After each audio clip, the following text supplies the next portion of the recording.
So yeah, formally my name is Aditya, and I'll give an introduction about this whole area, and then we have Ashish tell us. storyteller.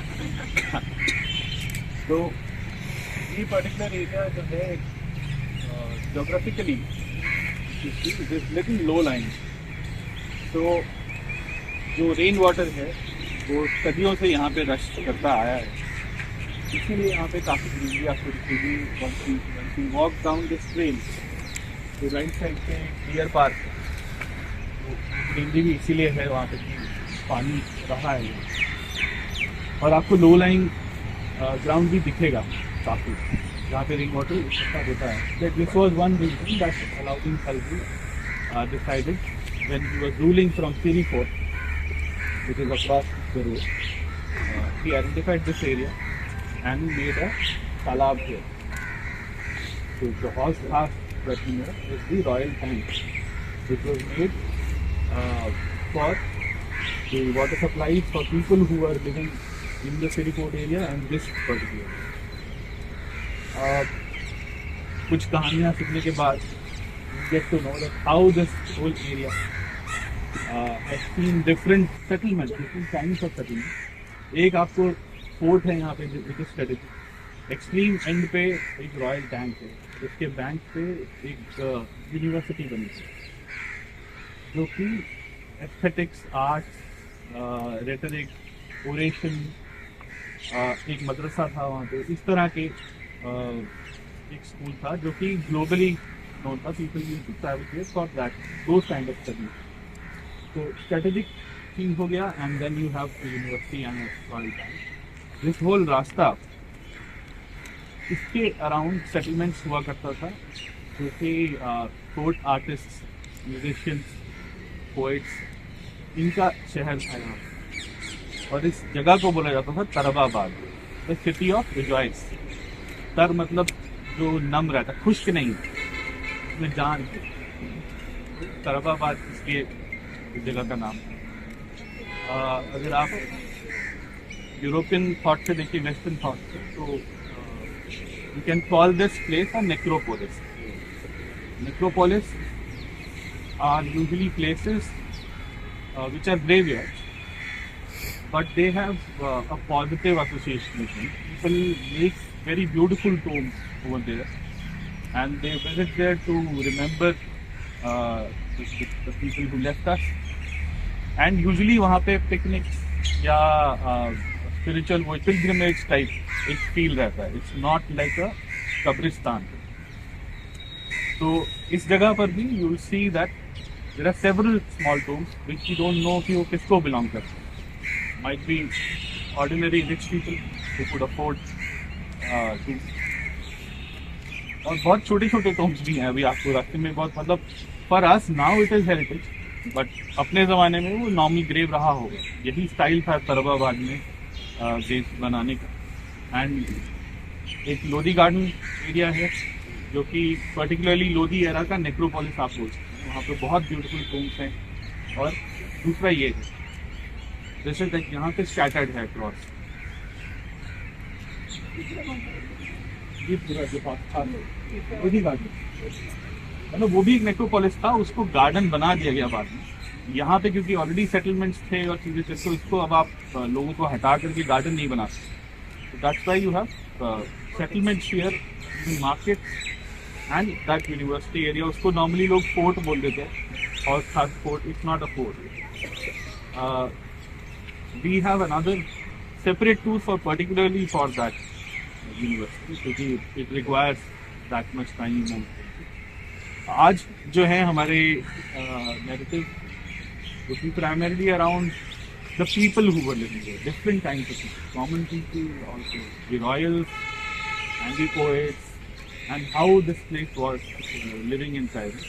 और एक economic financial reason भी है कि क्यों आपको Lodhi era में mosque and tombs दिखते हैं, फोर्ट्स, पैलेसेस नहीं दिखते। तो आई एम होपिंग कि आसिफ की एक कुछ किसी कहानी में ये जिक्र भी आएगा। Any question so far? It just started to grow. Has it been restored afterwards? Yes. The plaster and all may not be. No, the plaster parts of it is restored. Okay. If you enter, like ये पीछे शायद बंद है, किसी किसी room में आप घुस भी सकते हैं, तो you can identify कलर से. Right. जो पुराना प्लास्टर है that is blackish, जो नया होगा that is pink. जितना आपको पिंक टोन दिख रहा है that is restored. So there are different human reasons, technical reasons why structures of different eras look different. But since the Lodhis were Afghans also, probably they didn't have such refined senses as what the Mughals had, and they built it over a period of time. So they had a more martial kind of an architecture. People who built this were local artisans, and India has been known for stone cutters. So it's not that only the ruler, people who are building it are the engineers and local artists. So even in case of Mughals, you will see it's mostly about affordability. What you can afford. See, this could be a royal tomb from Lodhi era. आप आगे जाएंगे Lodhi era के downfall के time पे, not even downfall, जब लोग afford कर पाते हैं, नाउ एवरीवन हैज आईफोन. पहले वो स्टेटस सिंबल होता था, अब सबके पास कुछ ना कुछ. तो टूम्स का भी वैसे ही है कि स्पेशली आप वो देखेंगे अगर इफ यू टू मायूस टूम, तो उसके एंट्री पे ईसा खान का मकबरा है. Isa Khan was not a big royal, could be a noble man और अ मिनिस्टर. पर अगर आप लोधी गार्डन जाएंगे which is like 100 years older at least, उसी डिज़ाइन का जो है वो रूलर का टूम है. तो वो जो ऑक्टागोनल डिज़ाइन था for example, that used to be a special design which only the rich could afford. So the king has a tomb of that. 100 years down the line, even a minister could afford, or a small state who could afford, and he could make that. तो इस तरह से ही है कि इस era में जो भी बेस्ट पॉसिबल रूलर अफोर्ड कर पाता था वो बनाता था. मुगल टाइम्स में you had many resources. It was like almost 150 years ahead of that era. You had better tools, you had they annexed a lot of places, and वहाँ का skill set भी तो आता है ना फिर. Deccan वगैरह. So it's not always कि the king needs to have that architecture का brain. जो भी best possible था they built. And I think ये चलते चलते you will realize as you see different structures and you just try to be in the current moment, and I'm sure Asif's stories are going to help you absorb all these. It's not information, it is in the form of stories, so that you can have empathy and relate to what we are walking across. Thank you all for listening to me. Not sitting on the driver's seat, isn't it? नहीं, मैं चाहूँगा ना कि एक बार ना आप इसको पहले पूरा एक्सप्लोर कर लें. हाँ ठीक है सर. हाँ. फिर इंशाल्लाह.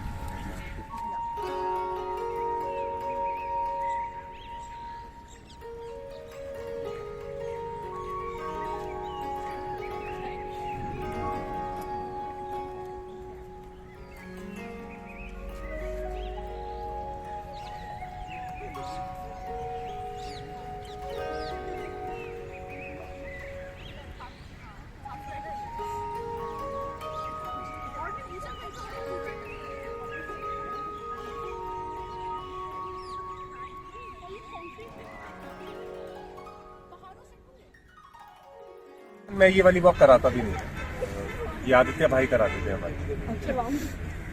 तो फिर मैंने इसको अपने तरह से और कराना शुरू कर दी. मुझे लगा आज आदित्य भाई यहाँ है तो क्यों ना इस बात का फ़ायदा उठाया जाए. क्या करें. सर्दी से बहुत सारी चीज़ें मुझे याद आती हैं. जैसे अगर गुज़िश्ता ज़माने को देखा जाए, गुज़िश्ता ज़माना जो गुज़र चुका है, तो उसमें हम लोग जो हैं अगर अंगीठी भी घर में इस्तेमाल करते थे तो वो दो तरह की होती थी.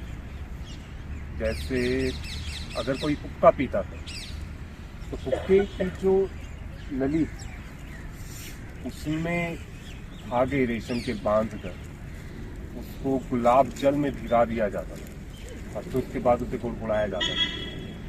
दिल्ली वाले बड़े नफासत पसंद लोग हुआ करते थे. कहने के लिए दिल्ली एक छावनी रही, सिपाहियों का गढ़ रहा है. पर 19वीं सदी में एक तहजीब जो है वो निकल कर आई, जिसे आप दिल्ली तहजीब के नाम से जानते हैं। तो हम लोग जो है मतलब वो जो तहजीब जो है उसने तमद्दुन तक का एक सफ़र किया, जो एक पूरा एक कल्चर, एक संस्कृति जो है वो बन गई और हर जगह दक्कन में और अवध में जो है वो फैल गई। मतलब यहाँ से निकल कर जो है एक ज़बान निकली और वो बेटी की तरह बड़ी हुई दक्कन में, जिसे आप दखनी के नाम से जानते हैं, जो हैदराबाद में बोली जाती है उर्दू। और फिर उसके बाद वहाँ से निकल कर लखनऊ गई, तो दुल्हन बनकर गई और उसकी वहाँ परवरिश था। तो ये दिल्ली वाले थे, वो हर चीज़ में जो है कहीं ना कहीं मज़ा ढूंढ लेते। जैसे अगर अंगीठी चलाई तो लौंग की अंगीठी चलाई और दार चीनी की अंगीठी चलाई। अरे वाह।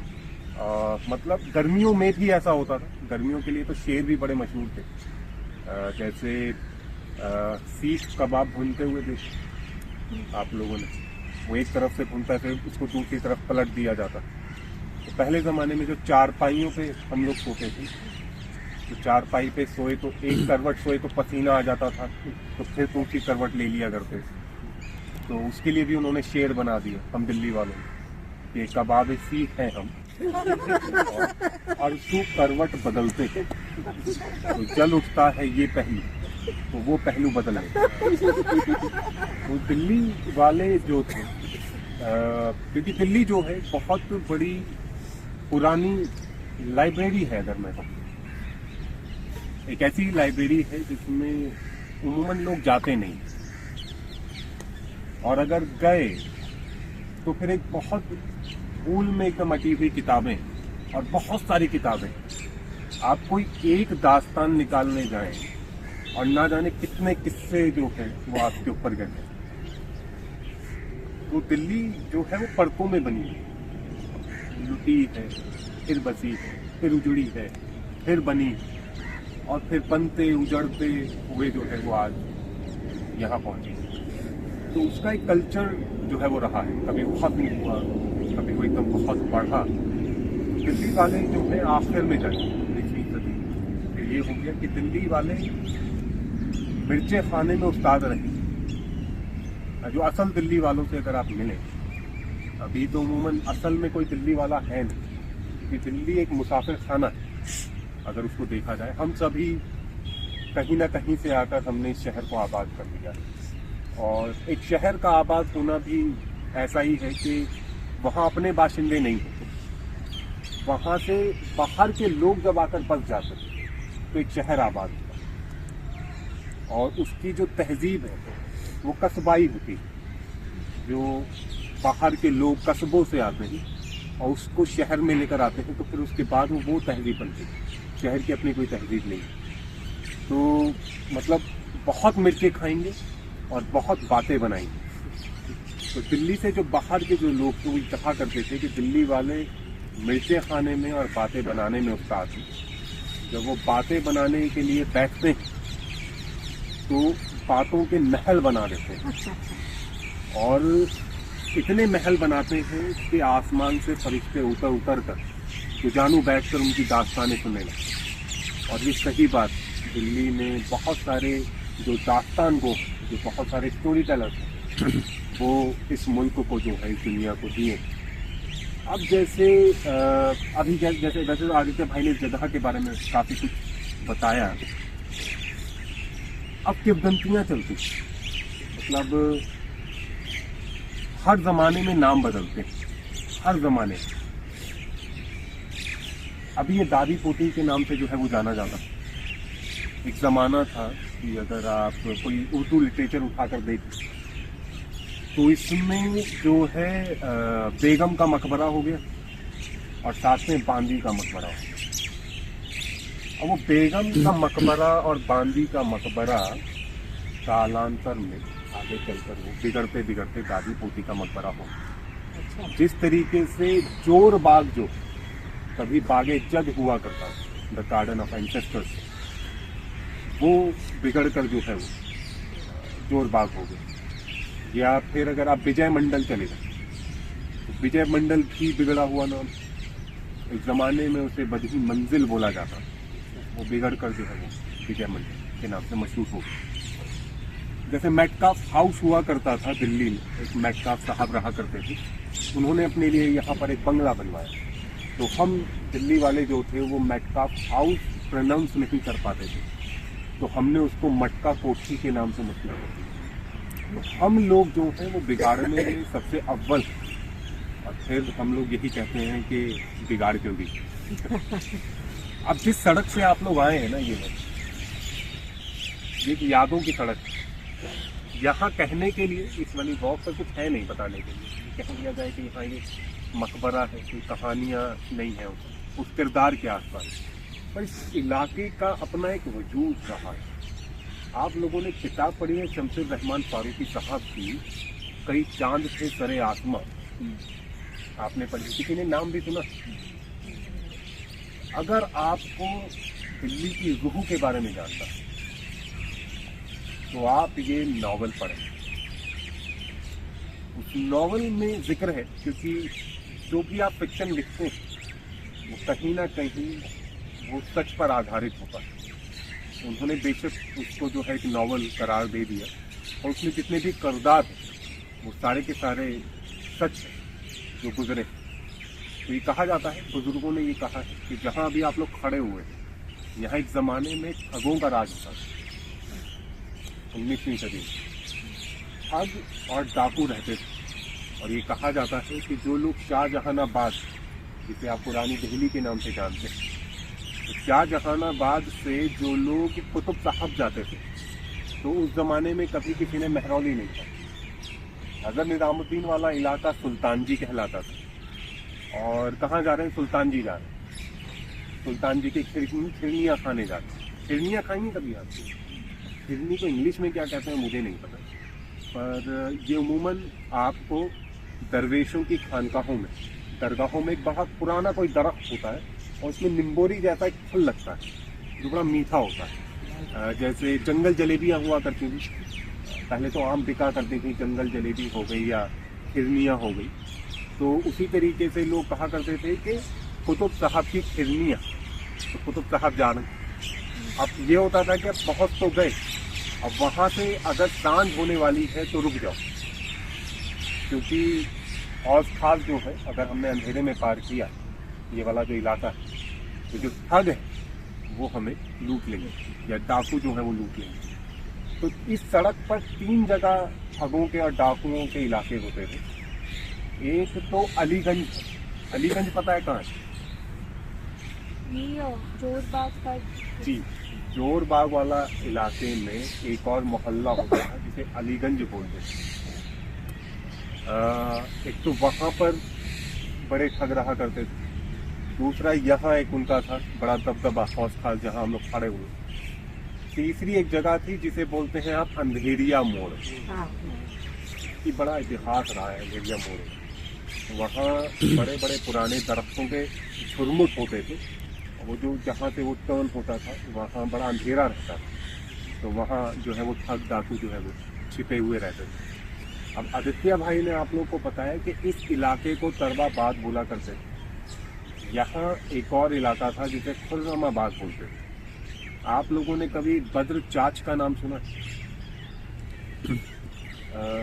एक बहुत मशहूर शायर रहे, और उन्होंने अपने दीवान में जो उन्होंने लिखा, तो यहाँ से आप सड़क पार करके उस तरफ चले गए।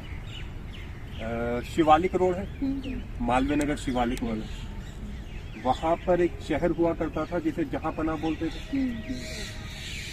उस जहाँ पना को खुर्रमाबाद बोला जाता था। ये भी हाल ही में मुझे भी पता चला जब मैंने और इसके बारे में पढ़ना शुरू किया। तो इस और ये जो सड़क है, ये यादों की जो सड़क है, इसके बारे में और बात करेंगे। अब हम आगे चलते हैं। आपके किसी भी तरह के सवालात हैं तो मेरी गुजारिश है कि आप झिझकें नहीं, आप उसको कर लें, क्योंकि जो सवाल है, बुजुर्ग कहते आए हैं कि सवाल आधा इल्म है। ठीक, अब हमको इतिहासकार तो है, दिल्ली के बारे में 2-4 पन्ने पढ़े हैं मैंने, तो कोशिश रहेगी कि आपको जवाब दें। और जो कुछ ना समझ में आए, खासतौर पर उर्दू के जो शब्द, तो आप उसकी मीनिंग पूछें। ठीक है, जैसे मैं तसव्वुर का मैं अभी बता देता हूँ। लोग शर्म में पूछते नहीं, और जब मैं तसव्वुर करने के लिए बोलता हूँ तो आखिर में जब जो कारवां है वो खत्म अंजाम तक पहुँचता है तो फिर पूछा जाता है कि सब तो ठीक है, बट तसव्वुर के मायने क्या है?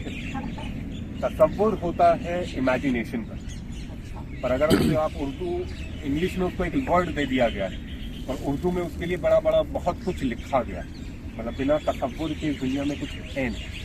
तसव्वुर वो है कि जब आप एक दश्त में, दश्त व सहरा में आप किसी जंगली घोड़े पर सवार हैं और उस पर कोई लगाम नहीं और फिर वो दौड़ रहा है, तसव्वुर है, फिर वो कहीं भी जा सकता है। अच्छा, एक चीज और क्लियर कर देता हूँ। कुछ लोगों ने पूछा था, ये एक्चुअली दादी पोती नहीं है आपस में रिलेटेड, ठीक है। जब when you are not able to identify कि क्या है, जैसे अभी मॉडर्न एज में जब इस पे रिसर्च हुआ होगा तो उसके फिजिकल एट्रीब्यूट्स पे यू नेम देम। अगर अंदर प्लाक अवेलेबल है तो यू टेल की अकबर का है या किसका, नहीं है तो फिजिकल, जैसे लाल गुंबद या ये छोटा बड़ा साथ साथ में तो दादी पोती, ग्वालियर में मंदिर है सास बहू, तो उस तरह से यू जस्ट नेम देम, प्रचलित हो जाता है वो। तो इट्स नॉट एसेंशियली कि ये दादी हैं और ये पोती है, तो जस्ट कीप दैट। आगे बहुत सारे इस तरह के मिलेंगे, छोटी गुमती, बड़ी, अब किसी ने हाँ सकरी गुमती, छोटी ऑलरेडी नेम हो चुकी थी, अब उससे भी छोटी मिल गई तो सकरी गुमती। फिजिकल एट्रीब्यूट्स पे नाम आते, तो क्या रखते हो? बस यही क्लियर करना। कुछ बोलते हैं ना माइक्रोस्कोपिक को भी, खुर्द बीन।